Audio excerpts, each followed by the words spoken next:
benvenuti in questo nuovo video. Oggi esploreremo un proverbio assai noto che vi farà riflettere sul perché di certe insistenze da parte dei vostri genitori, sul proseguire gli studi e conseguire la maturità scolastica. Immaginate di essere di fronte a una sfida complessa, come un puzzle difficile o un problema da risolvere. Per affrontarla al meglio, avrete bisogno di diverse risorse: le conoscenze e le competenze acquisite nel tempo, l'esperienza maturata in situazioni simili, la capacità di ragionare e di trovare soluzioni creative, la tenacia e la perseveranza per non arrendersi di fronte alle difficoltà.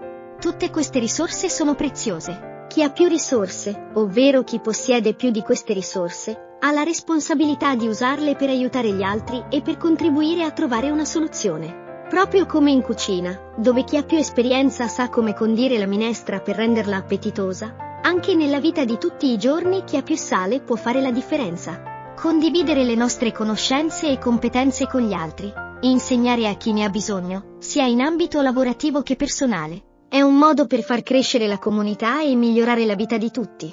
Assumersi la responsabilità di guidare e aiutare chi è meno esperto, mettere a disposizione il proprio sale per supportare gli altri nel loro percorso di crescita e di apprendimento.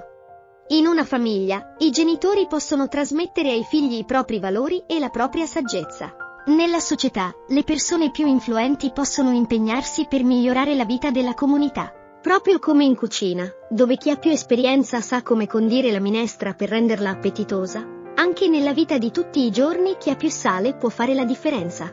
In conclusione, il proverbio "Quavi più sali conza a minestra" ci insegna che ognuno di noi ha un ruolo da giocare nel mondo. Tutti noi possiamo fare la differenza, se solo sappiamo utilizzare le nostre risorse e il nostro sale con saggezza.